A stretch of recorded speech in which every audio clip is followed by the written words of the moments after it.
Video that I'm doing right now, a live event. So I didn't pre-post this. And the reason being is tomorrow there's a CPI number coming out. And it's the inflation number that everybody's basically sitting on the sidelines waiting for.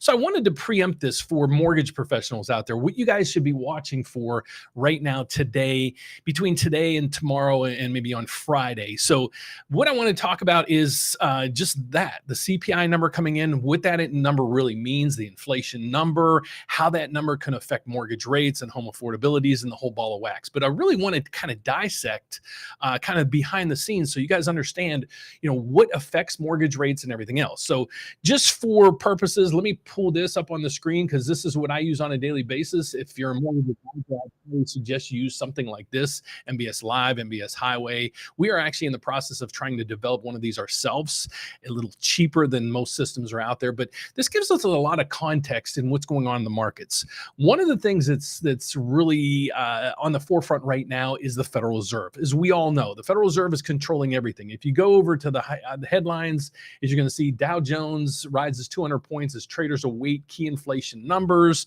Everything pivots around the Federal Reserve.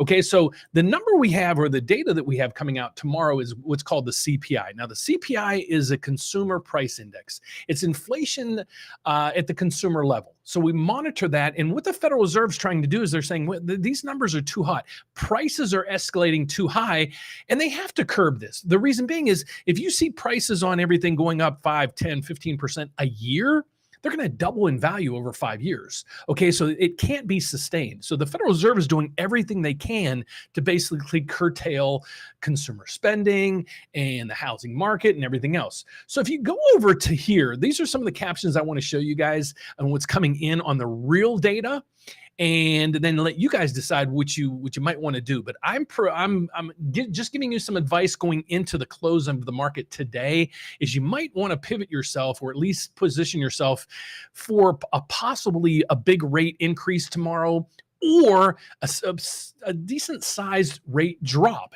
And it's all going to depend on what happens with the CPI number. So I'm going to do some little bit of backdrop on here to just give you some current data. Right now, consumer credit is starting to slow down substantially. Okay, this report is out on July 11th, so it's not pre-old, or basically old data. So you're having this right here. It's saying that the consumers are really starting to pull back on their purchases. That's what the Federal Reserve wants.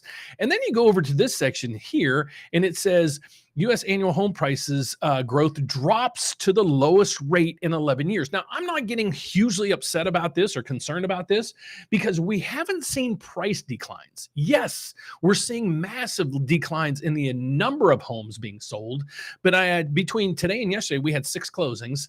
And the average loan used to be about $450,000.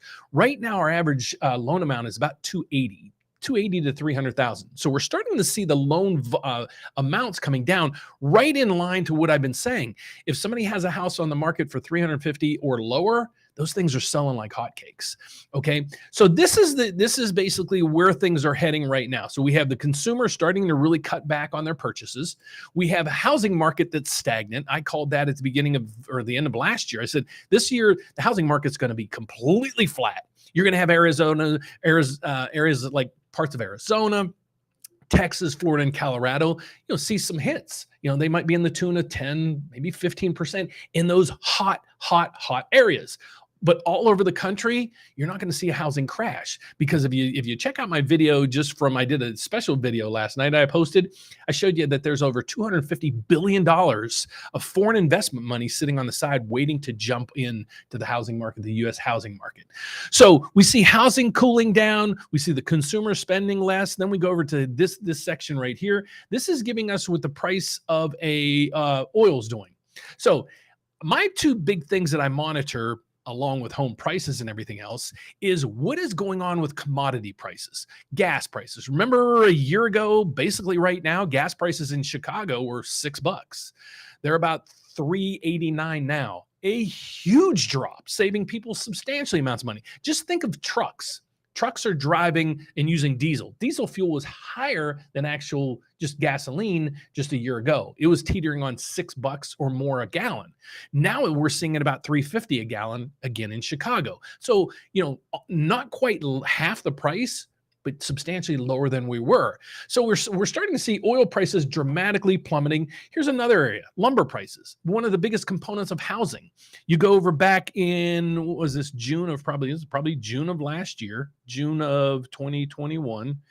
May, June of 2021, where lumber peaked out. I don't even know where it is up here. It's way up there. Let's go up here to this chart. You're seeing the lumber prices at 1677. I'll call it a bundle. Now it's 15 or $500 a bundle. So it's down 2/3.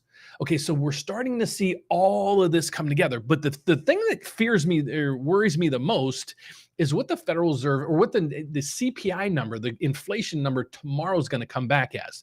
The alert that we just got in this system right here basically is just saying, the bigger the adjustment. So if the CPI is expected to come in at, well, let's just check it in. Let's check and see what the CPI number should be. So we're going to go over to the economic calendar that we do on a daily basis. And the CPI number year over year they're expecting it to come in at 3.1%. That's a huge drop, folks. Okay, from 4%, the last reading, to 3.1%. Now, I'm expecting it to be right around these areas, but shelter plays a huge role in this. So we're checking to see, when is the Federal Reserve actually going to catch up with its data to make sure the numbers are accurate.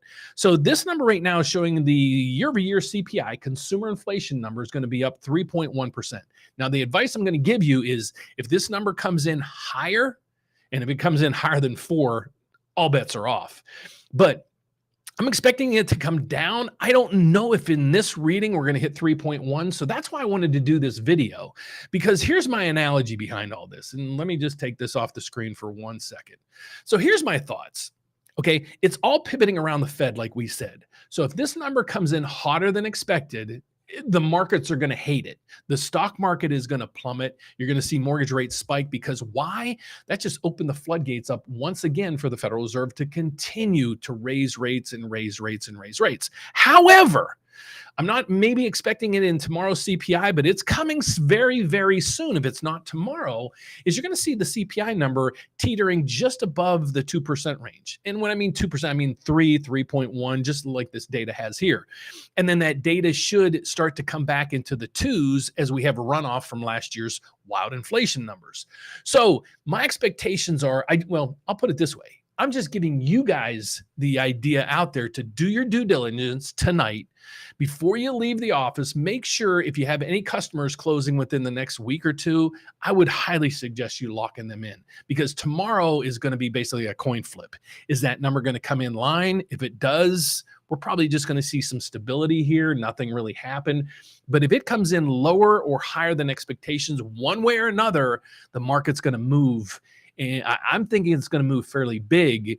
Well, put it this way. The bigger the number difference, the bigger the adjustment. Meaning the CPI number right now, we'll go back to this headline. The CPI number is expected to come in at 3.1. Remember, the Federal Reserve's target number is at 2.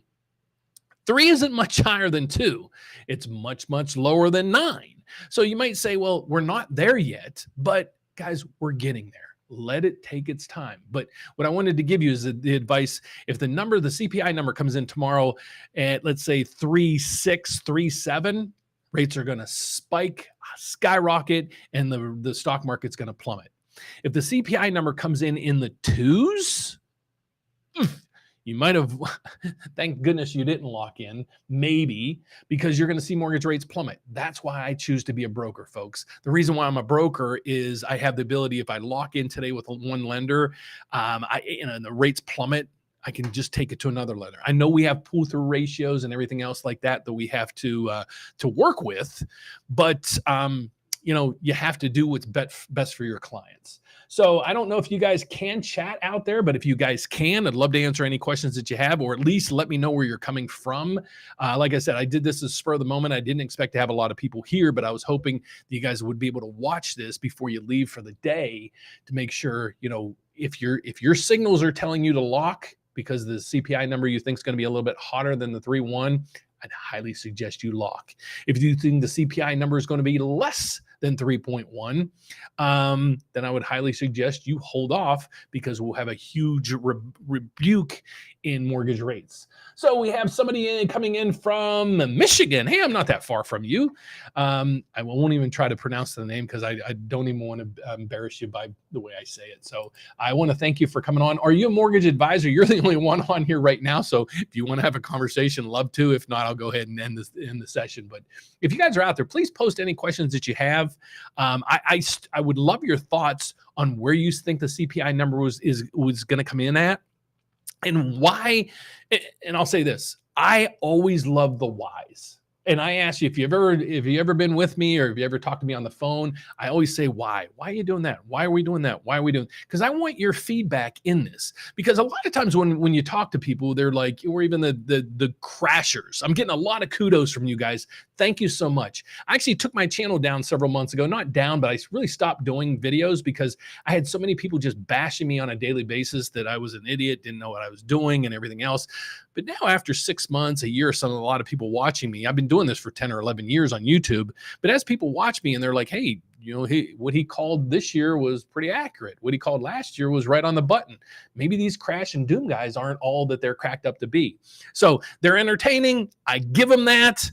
They're making a lot of money on YouTube. I give them that. But when it comes to fact-based information, I'm going to have to give them a 20 Pinocchio on that one. Let's see. I did reference with you last year. We are so happy. Thank you so much for what you do. You are more than welcome. So glad you came on. I was expecting a lot of mortgage people on here. Well, not really, because most of them are, remote workers or part-time in this stage of the game right now.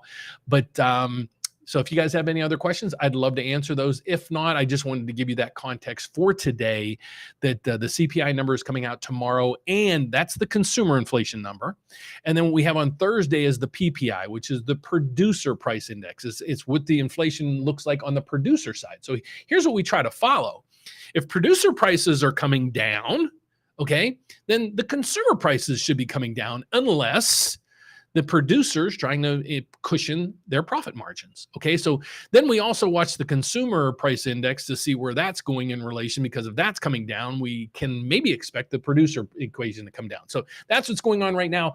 But again, we are in uncharted territories. Not only did we go through COVID and all this stimulus and the forbearances and the student loan deferrals and everything else, we're just in another world right now when it comes to this. And I'll leave it at this. We were all stuck in our homes for years. Okay. It's kind of like, I reference this as my neighbor, and he actually made a huge point of this. He said he was diagnosed with cancer about a year ago. And about 3 or 4 months ago, the cancer is in remittance. He did chemo and everything else. He has a completely different outlook on life. And I think a lot of people that went through COVID, and a lot of people lost loved ones and everything else. I think a lot of people just have a little bit different perspective in life right now. They want to enjoy life a little bit more than they did in the past. So people are going out there to dinners. They are going out there buying stuff that they otherwise wouldn't have bought. I think that's going to subside, though. Once people get back to work, get back into the real world, get back to a budget, get back to just mainstream life, we're going to have a lot of this stuff come down. So calm down. If you're sitting on the sidelines right now waiting to maybe purchase your first house, it might be the time for you. It might not be the time. But one thing I would suggest you do is follow the details, because I'm seeing the demand just piling up on the sidelines, and people are waiting for something. And that something is a lot of things that a lot of YouTubers and mainstream media is promising them is a housing crash. But there's really no substance behind the crash. So that's what I try to do on a daily basis. Guys, if there was a crash coming, I'm the first one to tell you, hey, a crash is here. I did a video last night saying the Canadian housing market, that's a bubble, and it's got to come crashing down. And I showed to you how the U.S. is still a prudent place to live or buy real estate when you consider the whole world. So it's not just a U.S. buyer buying homes in the United States. Basically, people throughout the world buy in the United States. That is one reason. That, along with a lot of the things, not a lot of properties coming to existing homes coming to sale. And there's still a lot of people working in modifications, working with their lenders and so forth to keep them into a house, because the lenders learned their lesson in 2008 to 2010. They don't want to foreclose on you because they lose their ass when they do. So you lose a house, your neighborhood loses value and credibility, and then the banks and everybody loses. So that's it. So if there's any other questions, I'd love to answer those.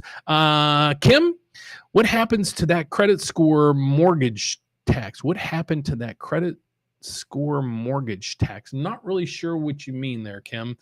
A mortgage tax. I know. Oh, I think I know what you're meaning. The mortgage, the higher your credit score. Okay, so what happened is the Biden administration came in, and there's another take on this too. Maxine Waters, she was just in front of Congress the other day talking about credit scores, and she's the one making these decisions. It's dismal.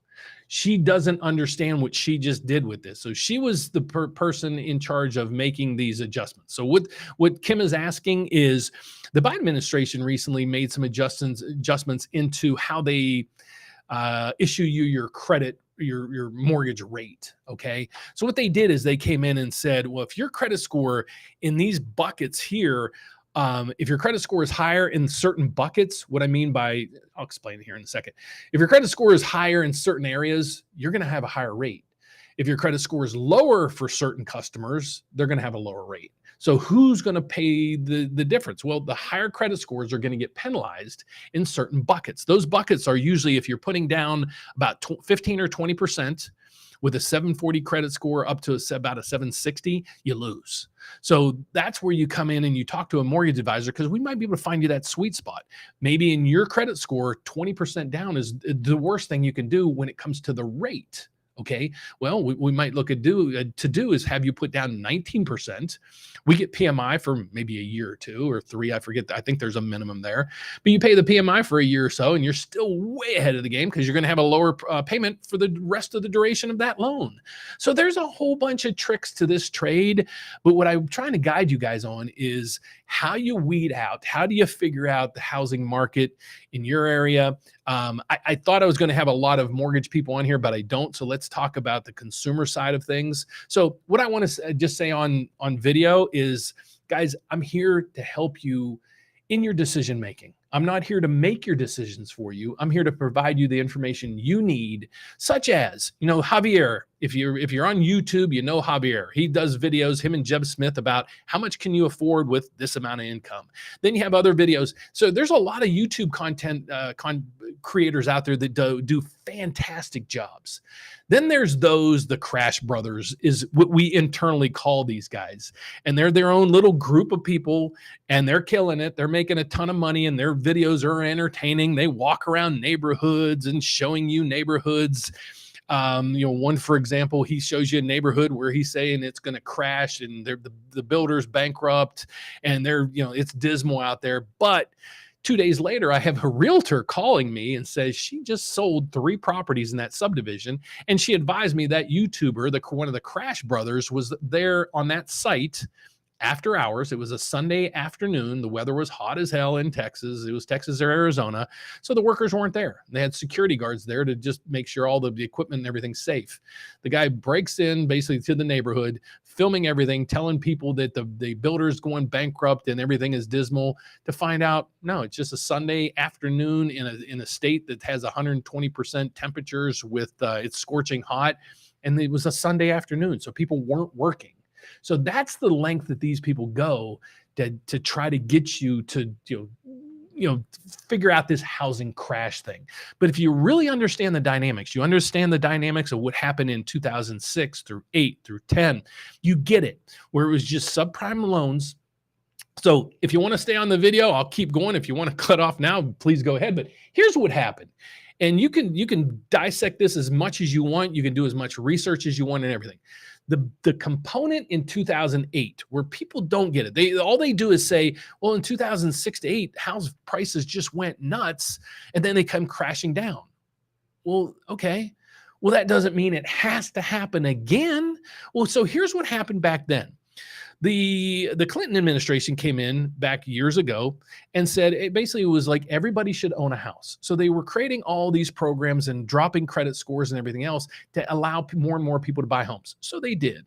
And then was the invent of subprime lending. So that's been around for years and years and years, but a lot of subprime lenders are just like, man, we're missing the boat here. Everybody's buying and refinancing. What can we do? So they came up with this program that was this. If you have, I think it was a 580 credit score, if I recall, if you have a 580 credit score or higher, you can get 100% financing on a property with no proof of income. You don't even really have to, in most cases, prove assets, even for closing costs. So you have all these people jumping in, buying these properties with no income verification, no asset verification. You didn't even have to verify their jobs, just that they had decent credit. Okay. But to top that off, another piece of this was these people were being put on teaser rates. What I mean by teaser rates is, let's say the rates at the time were 6%. So these rates would be 2.99% interest only for the first 3 to 5 years. So this started in the early 2000s. So by 2006, 7, everything's starting to crack because everybody's at the high financing. They don't have any equity left in their house because they financed all the way to the hilt. Now their payments start to adjust to a normal loan. So their teaser rate went from 2.99 to 6. Their interest only payment went away, and now they have interest and principal. Many cases, the house payment tripled. So those people are like, I can't refinance because I owe more in my house than it was worth. Or nobody refinance, and nobody does loans anymore at 100%. So what can I do? I'm going to sell the property or just walk away or anything. Here, just give the keys to the bank. People are just leaving their houses. Today's market is completely different. Those loans have been scrubbed out of the system for years. So now what you see in the market are good loans, good credit scores, verified income, verified down payments with fixed rates. Most people are at let's say 4.5% or lower on a fixed rate. They're able to pay the payments.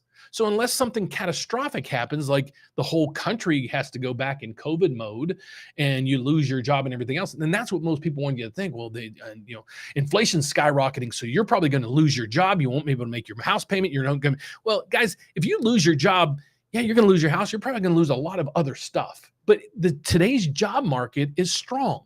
So that's why I'm still a proponent of, I don't care that there's a good, strong jobs market.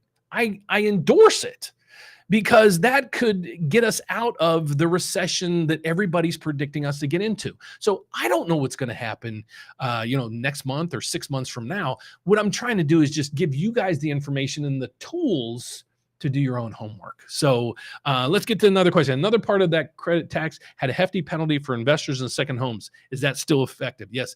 All the adjustments that the administration put in regards to credit scores have taken effect except one. There was one area that they said if your debt ratio is higher than 40%, and there was a whole bunch of different buckets. If you were 40 to 42, it was this. If it was 40, if your debt ratio is over 40%, you had a higher rate. Well, that got struck down, I think 2 weeks ago by NARS and a whole bunch of other organizations because they're like, that makes no sense. Because just a credit card payment that you have one payment left on is pushing you to a 40% debt ratio and you just don't have the ability to pay it off yet. You get a higher interest rate. It's not the way to do that. So, Kim, thank you so much for that information. Marimiak, I'll say Mary. I'll put MERE. No disrespect, but I'm going to call you Mary right now. I have an FHA loan. How can we remove PMI? You cannot. The only way you can remove PMI, you can't remove PMI on an FHA loan. However, let me give a little bit of a backdrop. If you put down 20% when you purchase the property and you took out an FHA loan, you're going to have the PMI on there for 11 years. If you didn't put 10% down or more, you're going to have it on there forever. And there is no time, there's no way to get that removed unless you refinance out of that into a conventional loan. Now, if you have an FHA loan and you probably took it out a year or two or so ago, keep it. Because if your rate's probably 3, 4, 5%, if you refinance to a conventional rate today, where the average rate's about 7.25, makes no sense. Be happy to pay that PMI payment because it's the cheapest payment that you're going to have, and you're probably going to keep that loan as long as you possibly can. I'll also address us in the existing home market. So what I call existing homes are those people like me. I own a house. I finance a house. I'll put it that way. I have a 2.625 interest rate on my mortgage. Okay. So if I were to sell the house and downsize and buy a new house at 7.25% interest rate, even if I downsize by a couple $100,000, my payment's still going to be more equal to or more than I'm paying now. So, but I'm not looking at it as I'm stuck. A lot of people are saying, oh, I'm hand tied. I'm stuck. I'm captured in my house. I can't do a thing. Guys, you can always sell it. Okay. So if you think maybe renting is a good idea or whatever, but if there's nowhere to go, I'm just going to stay in my house. Okay. Because my house payment is very much affordable. I don't plan on, moving. If I had to move, that'd be a whole different animal, but I don't have to move. And there's millions and millions of other people that don't have to move like they did back in 2008 and 2010 when they couldn't make those payments. And they basically said, I give up. There's no equity. I can't make the payments. Here's my house. Take it. I'm out of here. And that's what millions of people did. They're not doing it today. That's why you see, I say there's a housing crash, but the crash is in the number of sales or the number of units, not in price. Because what we've seen over the past year and a half basically everything revolves around supply demand. Okay. As the demand of something goes up and the supply remains the same, prices go up for an equilibrium. Okay. You have right now where the supply has dramatically dropped down, but so has demand. Okay. So now we're still at that equilibrium, but basically where we are right now. Okay. So unless there's a flood of homes to the market, and I see videos out there, Airbnb is going to go bankrupt and all this other stuff, guys, please do your due diligence. I'm not even going to address some of those because they're so far-fetched, but these people are getting tons and tons and tons of hits. So I need me and you guys to work together to get the masses to understand the true facts about real estate and housing. So Mary, I told you your rate's probably 2.5. Keep it and be happy to make that payment each month, even with the PMI, because it's the lowest payment you can get. Right now, if you were to look at the refinancing, even if you took a 15-year mortgage, your rate would be about 6%. So you are in a fantastic position. I hope you don't feel like you're trapped in your home, but you probably have that payment that's more than affordable to you. Hopefully it is. And you don't have to, or you're not forced to leave that house. So that is it for right now, guys. I just wanted to come out and give you guys some information that's coming out tomorrow in regards to the economic data. It is very, very, very important. So if you're a mortgage advisor out there and you have clients you're floating their rates right now, please do your due diligence and do your analysis on what you think the CPI number is going to come in at, because if that number comes in higher than expected, you're going to see rates spike. If it comes in lower than expected, you're going to see rates ease, but not as much. There's not as much downward pressure as there is upward pressure, because one other thing that people don't really pay attention to is the bond market.